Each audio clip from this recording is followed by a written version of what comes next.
The sky turned red on a Tuesday morning. No one knew why until the message came. Captain Hyun stood tall as the screens in Seoul's military command center showed the same thing as screens all over the world. The alien face was almost human, but with gray skin and eyes too large and too dark.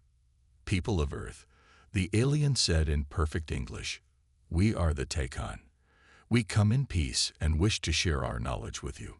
Prepare for our arrival in 3 days." General Park turned to Hyun. "I want you to join the international team meeting the aliens." Hyun nodded. "Yes, sir. Your combat skills are the best in South Korea. But more importantly, you think fast." The general looked worried. "We need people who can make good choices if things go wrong." That night, Hyun called his old friend, Dr. Jin. They had grown up in the same small village before Hyun joined the army, and Jin became a scientist who studied strange life forms. "Have you seen it?" Hyun asked. "Yes," Jin said. "They want me to join the science team studying the Taekon. I'm flying to Seoul tomorrow." 3 days later, Hyun and Jin stood with world leaders and scientists at the big field outside Seoul where the Taekon ship would land. The air felt heavy with fear and hope. The ship came down like a silent silver tear from the sky. It was smooth and shiny, with no sharp edges. It was bigger than 3 football fields. A door opened in the side of the ship. 7 tall Taekon walked out.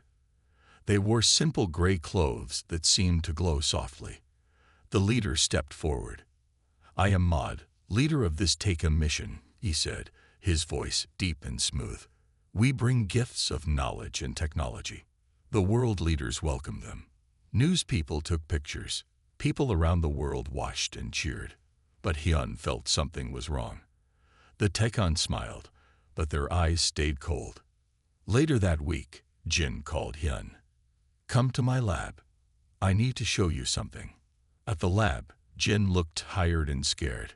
"I've been watching the Taekon closely," she said. "They say nice things, but their bodies tell a different story." She showed Hyun videos of the Taekon meetings with human leaders.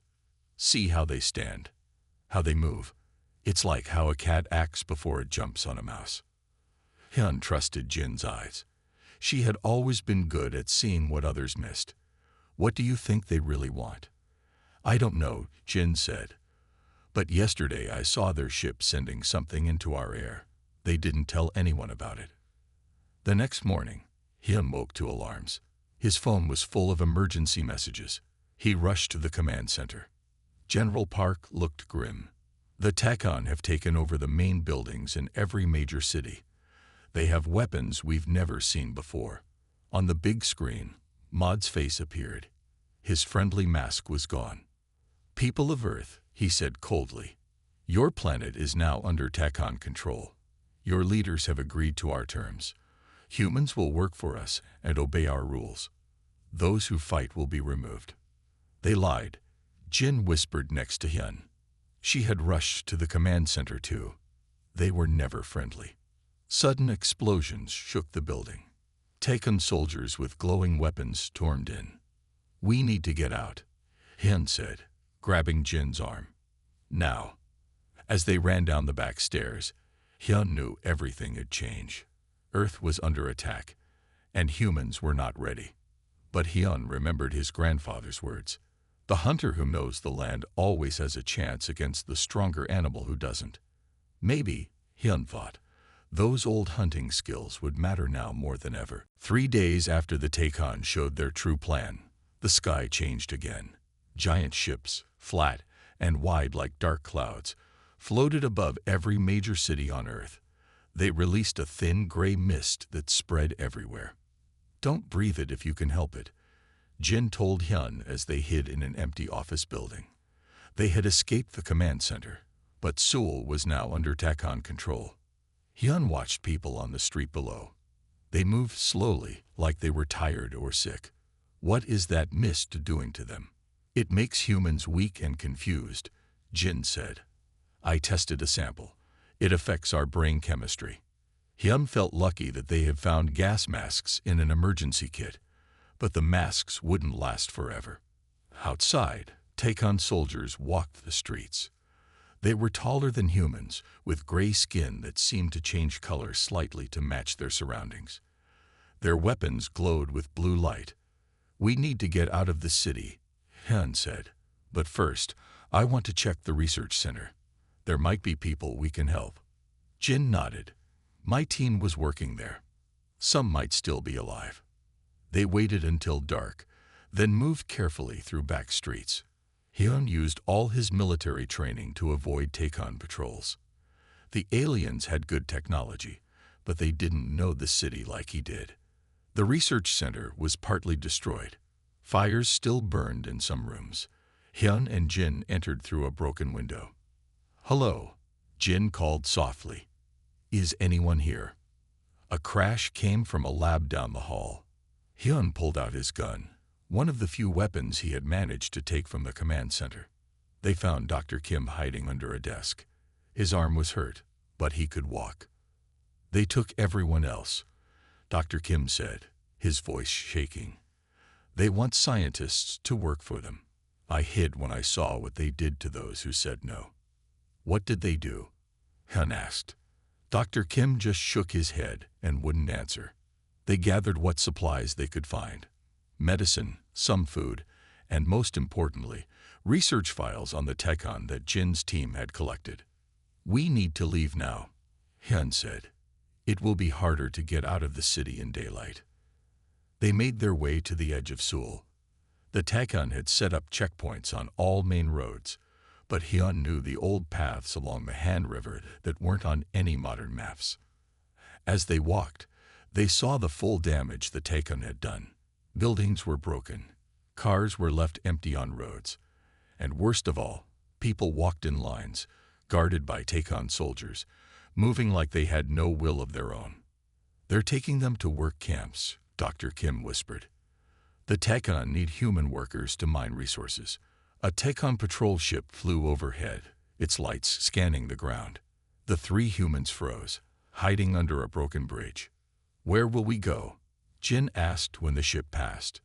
Hyun thought of his grandfather's home in the mountains. "I know a place where my family has lived for generations, a place where I learned to hunt and survive. The mountains have caves and forests where we can hide." "Will we be safe there?" Dr. Kim asked. "No place is completely safe now," Hyun said honestly. "But in the mountains, we have a chance. The Tekon don't know that land. They don't respect it. But my grandfather taught me its secrets." As the first light of dawn touched the sky, they left the broken city behind. Hyun looked back at Seoul one last time. The great buildings where millions had lived and worked now stood under the shadow of Tekon ships. "I will come back," he promised quietly, "and I will take back our home." Jin put her hand on his shoulder. "We'll need more help." Hyun nodded. "In the mountains, there are other villages, people who know the old ways, people who can fight." Together, they walked toward the distant mountains, carrying the hope of freedom with them. It took Hyun, Jin, and Dr. Kim 5 days to reach the mountain village where Hyun's grandfather had lived. They traveled only at night and hid during the day. They saw Tekon ships flying overhead many times, but the aliens did not spot them. The village was empty when they arrived. The small wooden houses stood quiet among the trees. "Where is everyone?" Jin asked. "Hiding, I think," Hyun said. He walked to the center of the village and made a special bird call his grandfather had taught him long ago. For a moment, nothing happened. Then a man stepped out from behind a tree. He held an old bow with an arrow ready to shoot. "Hyun, is that really you?" the man asked. "Yes, Ta. It's me," Hyun said. Ta lowered his bow and smiled. Soon, more people came out from hiding places in the forest. There were about 30 of them, mostly older people, and some younger ones. "The Tekon ships came here too," Tai explained. "They took many people from the village, but some of us escaped into the forest. We've been hiding since then." An old woman approached Hyun. "Your grandfather taught us well. The old ways of hiding and hunting have kept us alive." That night, they gathered in the largest house. Jin showed them the research she had saved about the Tekon. Their bodies are different from ours, she explained. They see better than us, especially in the dark. They hear better too, but they have a weakness. Their senses are so strong that certain smells and sounds hurt them. Like what? Asked a young woman named Sun. She had been the best tracker in the village before the Tekon came. Natural things, Jin said. Some plants, when burned, make smoke that confuses their senses, and certain high sounds that humans can barely hear cause them pain. Hyun looked at the villagers. We need to find more people who know how to live in the wild. Hunters, trackers, people who know the old ways. The next morning, a stranger arrived at the village. He was tall and carried a modern compound bow. His name was Da. I was training for the Olympics when the Tekon attacked, Da told them. I've been moving through the mountains, looking for others. Have you seen more survivors? Hyun asked. Yes, small groups, hiding like you. The Tekon control the cities and big roads, but they don't go deep into the forests or mountains much. Dr. Kim, who had been quiet until now, spoke up. The atmospheric ships, the ones making the gray mist, they need to be near cities to work well. The air is clearer in remote places. This gave Hyun an idea. If we gather enough people, maybe we can fight back. Not with big weapons, but with the skills our ancestors used to survive. Over the next 2 weeks, more people found their way to the village. Each brought news and skills. Some were hunters from other mountain villages. Others were city people who had escaped and learned to survive in the wild. Jin kept working with the research she had saved. She mixed plants and made special arrows that gave off smells the Tekon couldn't stand. Sun taught people how to move without making sound, how to stay downwind from Tekon patrols, and how to cover their tracks. Day trained anyone who could use a bow. Guns make noise that Tekon can hear from far away, he explained. Bows are silent. One night, they picked up a weak radio signal from another group hiding in mountains far to the south. There are others fighting back, the voice on the radio said. Small victories. Tekon patrols that never return. Supply trucks that disappear. Hyun felt hope grow inside him. He looked at the people gathered around him. Scientists and hunters, city people and villagers, all learning from each other. We are not just hiding anymore, he told them. We are preparing.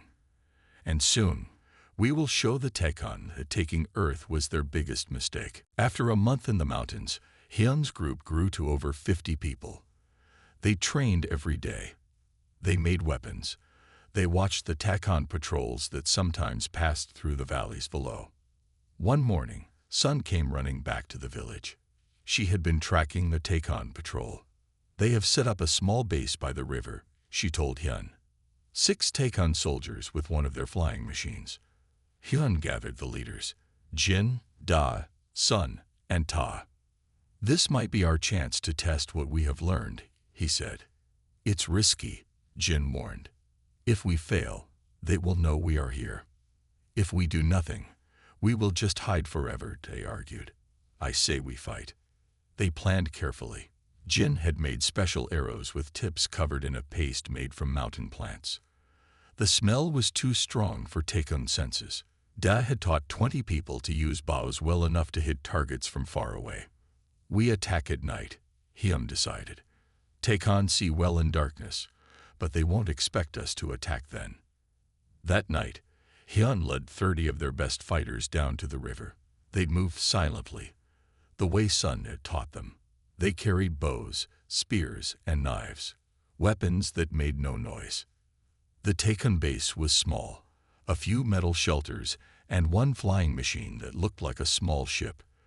Lights shined around the area. Hyun divided his people into 4 groups. They surrounded the base from all sides. They wore dark clothes and had covered their faces with mud to hide better in the dark. Remember, Hyun whispered, aim for their breathing masks. They need them to filter our air. He gave the signal, a soft bird call that sounded natural in the forest. Arrows flew from all sides. The special arrows hit first, breaking near the Takon and releasing the strong smell. The aliens stumbled, confused by the smell that overwhelmed their senses. More arrows followed. 2 Takon fell immediately.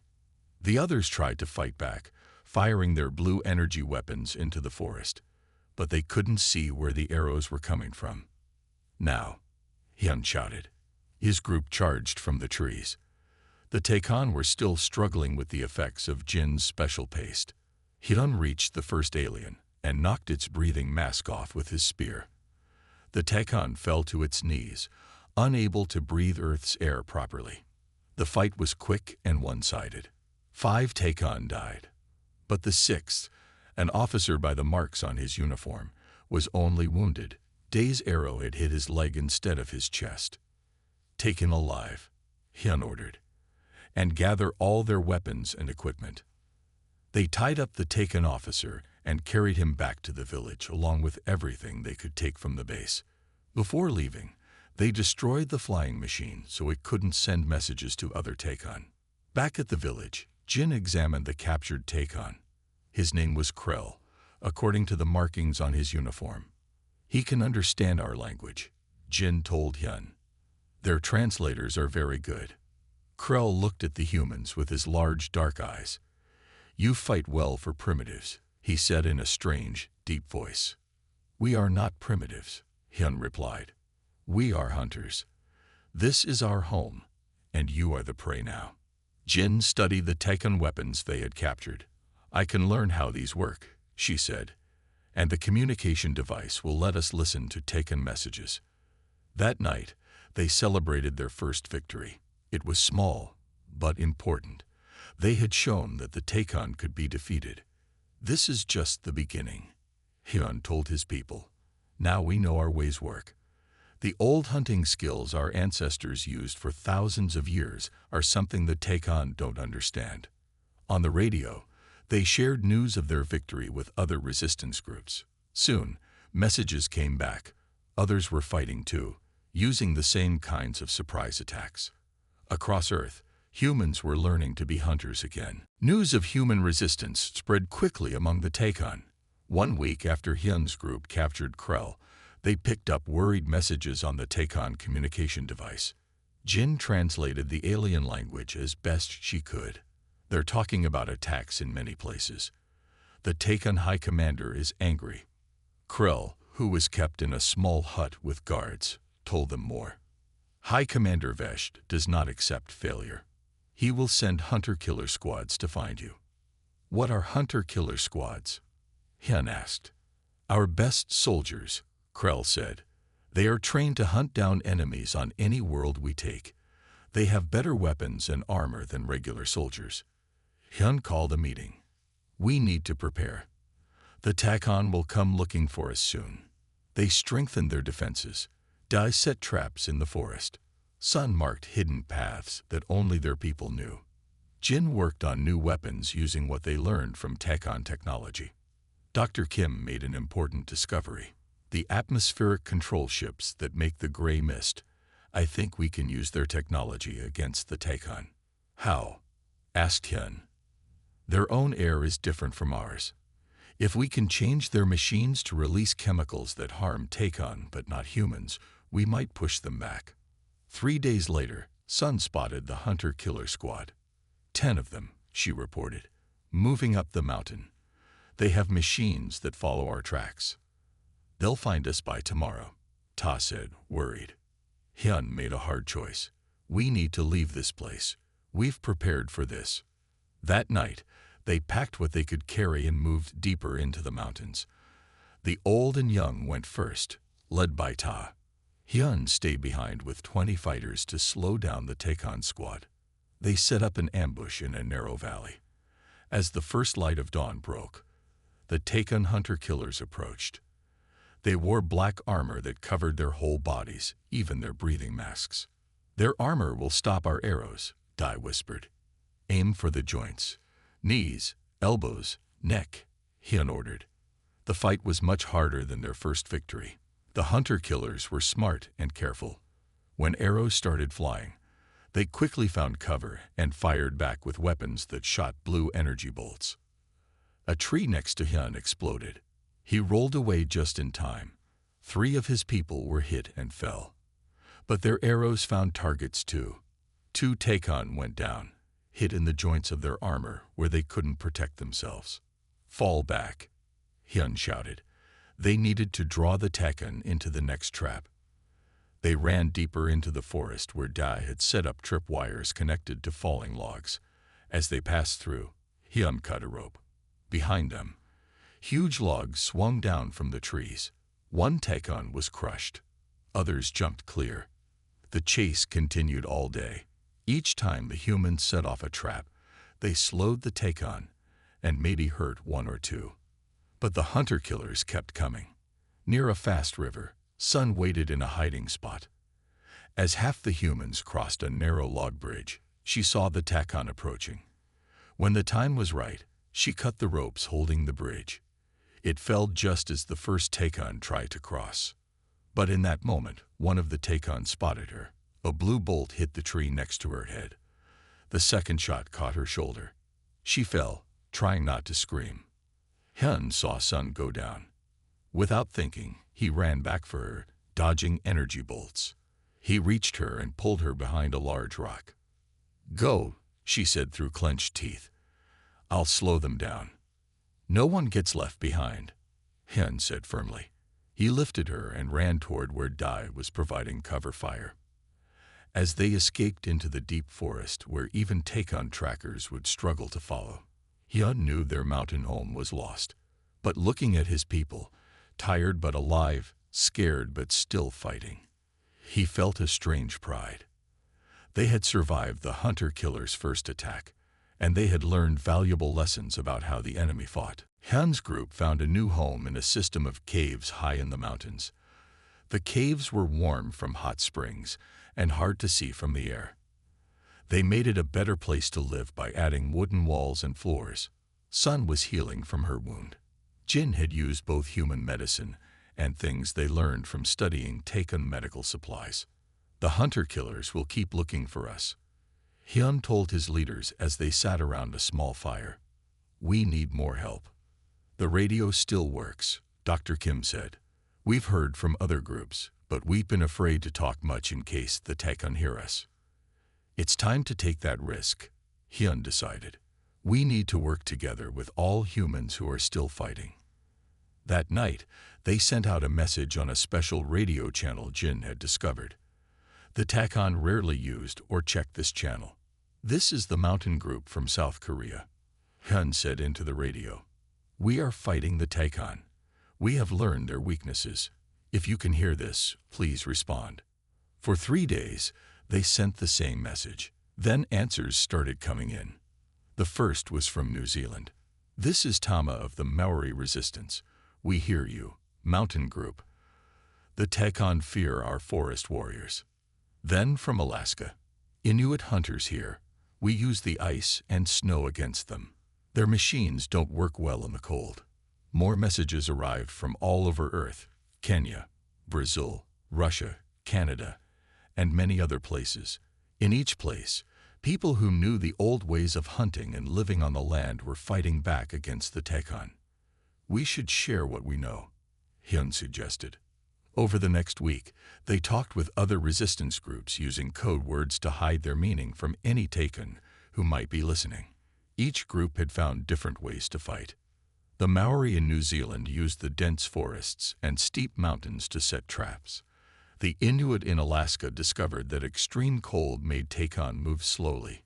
In Kenya, Maasai warriors used their knowledge of the grasslands to attack and disappear before Takon could respond.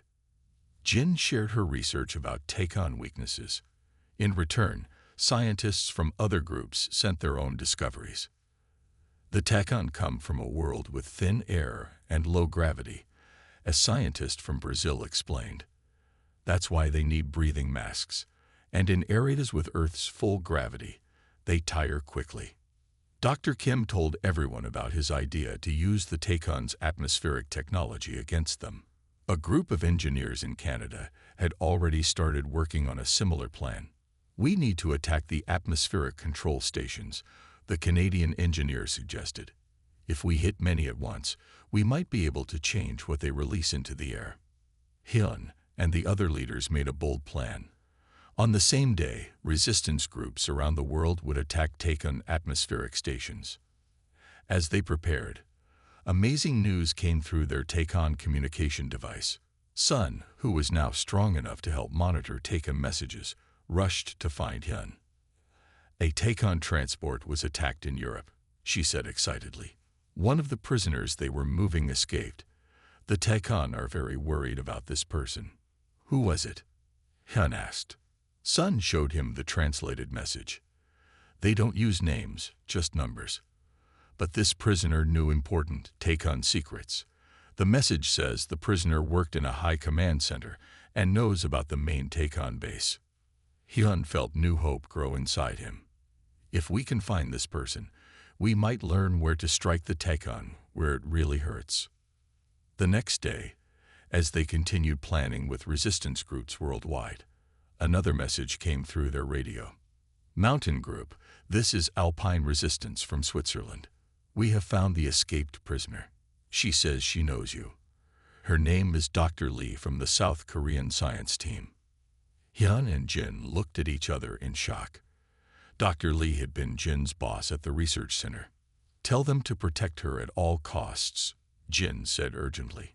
If she was in a Takon command center, she might know exactly how to defeat them. Dr. Lee arrived at the mountain caves 1 week later. The Swiss resistance had helped her travel safely, moving only at night and avoiding Takon patrols. She was thin and tired, but her eyes were bright with purpose. Jin hugged her old teacher with tears in her eyes. We thought you were dead. The Takon kept me at their regional command center, Dr. Lee explained. They wanted me to help them understand human biology. That night, Dr. Lee told them what she had learned while captive. The Takon command center has maps of all their bases on Earth. I memorized as much as I could. There is a main control center near what used to be Beijing. Hyun leaned forward. What kind of security do they have? Many guards and advanced technology, Dr. Lee said. But I also learned something strange. The Takon are afraid. Afraid of us? Dai asked. Dr. Lee shook her head. No, afraid of something else. Something coming from deep space. I heard the commanders talking. The Takon are running from an enemy. This news shocked everyone. They had thought the Takon were just conquerors looking for new worlds to control. Did you learn what this enemy is? Jin asked. Only that it destroyed the Taken home world, Dr. Lee said. The Takon are using Earth as a hiding place and a base to prepare for war. Dr. Kim, who had been quiet, spoke up. This explains the atmospheric ships. They're not just to control humans. They're changing Earth's air to hide us from detection. Hyun saw an opportunity. If we know the location of a regional command center, we might be able to attack it. We could send a message to all humans that the Takon can be defeated. They spent days planning. They needed to coordinate with other resistance groups and time their attack perfectly. The Swiss resistance found these, Dr. Lee said, showing them small devices that looked like silver coins. They're Takon ID markers. If we carry them, their security systems will think we are Takon. The plan took shape. While resistance groups worldwide attacked atmospheric stations as a distraction, Hyun would lead a small team to infiltrate the regional command center in what was once a large Chinese city. They chose their best fighters. Hyun, Dai, Sun, now recovered, and Jin, who needed to access the Takon computers. 2 weeks later, they were in position. They wore clothes taken from Taken human workers and carried the ID markers. Above them loomed the massive regional command center, a tall black building with odd angles that hurt the eyes to look at. The coordinated attacks begin in 1 hour, Hyun reminded them. When the alarms start, most guards will respond to the emergency. They walked toward the worker entrance, trying to look tired and defeated like the humans who served the Takon. The ID markers worked. The security scanners flashed green, and they passed inside. "Remember the map Dr. Lee drew?" Hyun whispered. "The communication center is on level 5. They moved through the strange building, passing Takon soldiers who barely looked at them. Humans were not considered a threat inside their own facilities.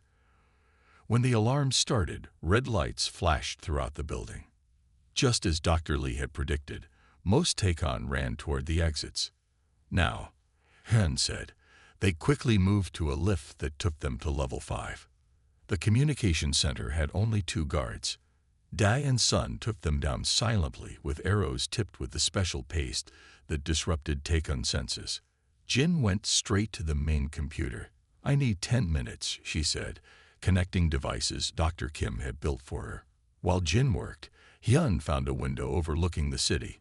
In the distance, he could see explosions where other resistance fighters were attacking an atmospheric station. "Look at this," Jin called suddenly. "It's a message from Takon High Command." On the screen were images that chilled Hyun's blood.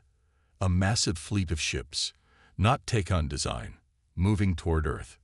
"The enemy they fear is coming here," Jin whispered. "How long do we have?" Hyun asked. "Less than 1 Earth year." Jin finished downloading data from the Takon system.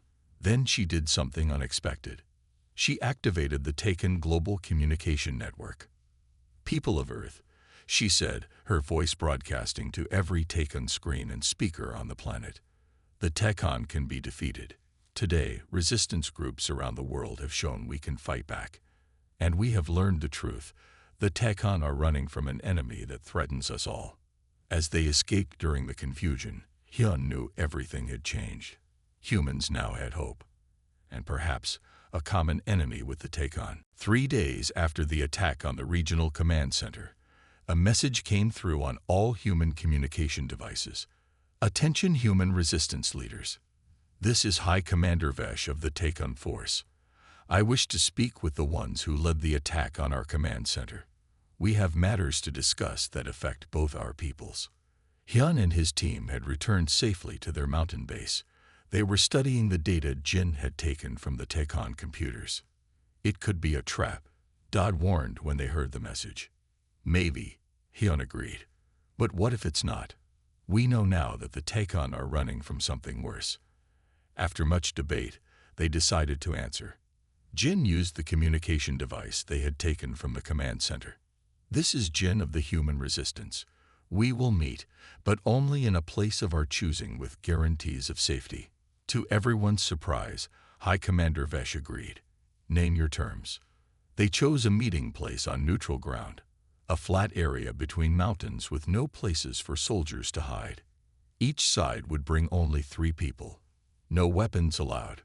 On the day of the meeting, Hyun, Jin, and Dr. Lee represented the humans. They watched as a small Takon ship landed. 3 Takon stepped out. The one in front was clearly Vesh. He was taller than the others, with darker gray skin and markings on his face that looked like scars. He wore no armor, only a simple gray uniform and a breathing mask. "You are the hunters who have caused us so much trouble," Vesh said in perfect human language. His voice was deep and had an odd echo. "We are the people whose world you invaded," Hyun replied calmly. Vesh made a sound that might have been a laugh. "Direct. Good. I will be direct too." He pointed to the sky. "You now know what comes for us all. The harvesters. They destroy our home world. They will destroy yours too if we cannot stop them." "Why didn't you just ask for our help?" Jin demanded. "Why invade us? Would you have believed us?" Vesh asked. "Would you have united your divided world to face a threat you couldn't see? We thought control was faster than cooperation." "You were wrong," Hyun said. Vesh nodded slowly. "Yes, we did not understand humans well. Your adaptability, your creativity. On our world, we followed rules and order for thousands of years. We became too rigid in our thinking. That is why the harvesters defeated us so easily." "What exactly are these harvesters?" Dr. Lee asked. "They are machines created long ago by a species now extinct. They harvest resources from planets, all resources, including living beings. They learn and adapt, but they have no mercy or feeling. Hyun considered this information carefully. So you need us to help you fight them? Yes, Vesh admitted. Your ways of fighting, using simple tools, changing tactics, thinking in ways machines cannot predict. These are valuable. More valuable than we knew. And if we help you? Hyun asked. What happens to Earth? We propose an alliance, Vesh said. Equal partners. We will share all our technology. We will help repair the damage we have done. And together, we will prepare for the harvesters. Jin looked skeptical. Why should we trust you now? Vesh removed his breathing mask. The humans gasped. Without his mask, he could only survive in Earth's air for minutes. This is our trust offer, Vesh said, his voice strained. I place my life in your hands. Hyun stepped forward quickly and handed the mask back to Vesh. Put it back on. We do not need such gestures. Vesh took the mask with what seemed like surprise. We will consider your offer, Hyun said. But first, you must free all human prisoners and stop the atmospheric control that weakens our people. Agreed, Vesh said immediately. And in return, Hyun looked at Jin and Dr. Lee, who both nodded slightly. In return, we will share what we know about fighting in ways machines cannot predict. The knowledge of Earth's hunters, passed down for thousands of generations, knowledge that might save both our peoples.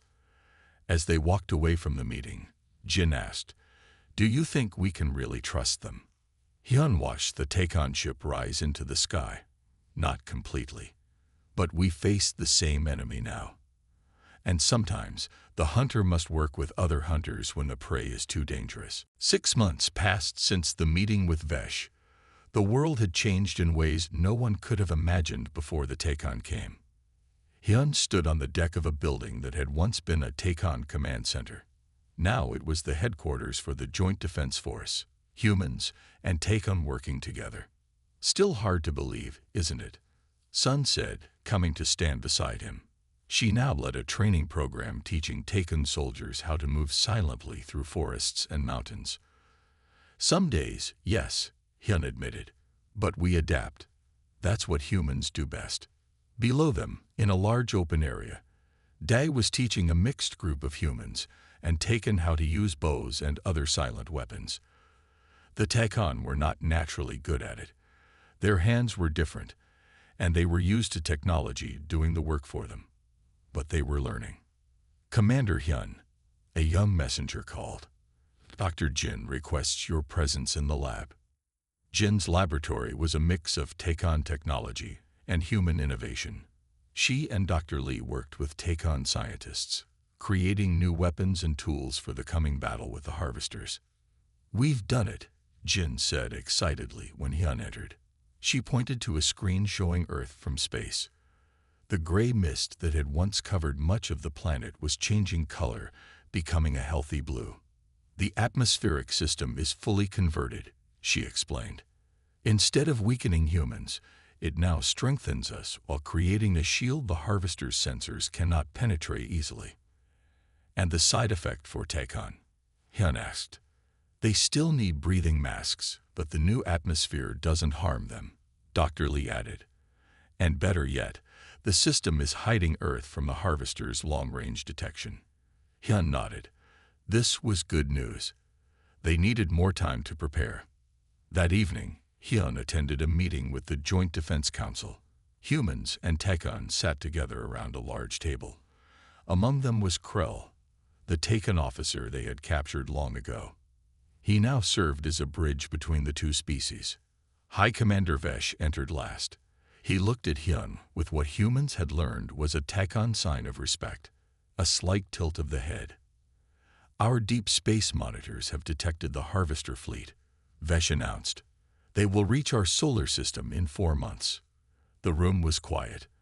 Everyone knew this day would come, but hearing it made it real. Are we ready? The human general asked. We are stronger together than either of our species would be alone, Vesh said. The Tekon provide technology and space travel. Humans provide adaptability and new ways of thinking. The harvesters are machines, Hyun added. They think in patterns. They expect certain responses, but Earth's hunters have always succeeded by doing the unexpected. After the meeting, Hyun walked outside.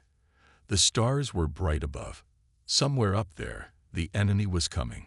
He thought about his grandfather and the hunting lessons he had taught Hyun as a boy. The clever hunter uses the strength of stronger animals against them, his grandfather had said. That is how humans survived when bigger, stronger creatures ruled the earth. Now those ancient skills would be tested against machines from beyond the stars. Jin joined him outside. The first joint human Tekon ship is ready, she said. It will leave tomorrow to set traps in the outer solar system. They want you to lead the mission. Hyun was surprised. Me? I'm not a space traveler. But you are a hunter, Jin said simply. The best hunter Earth has. And space is just a new hunting ground. The next morning, Hyun stood before the ship that would carry them to the stars. It was beautiful and strange, a perfect mix of Tekon technology and human design. His team waited inside. Sun, Da, Jin, and 3 Tekon, including Krell. They would be the first to meet the harvesters, the first line of defense for Earth. As Hyun walked up the ramp, he remembered something else his grandfather had told him. When you hunt dangerous prey, you must be brave. But more importantly, you must be smart. The humans of Earth had proven they were both.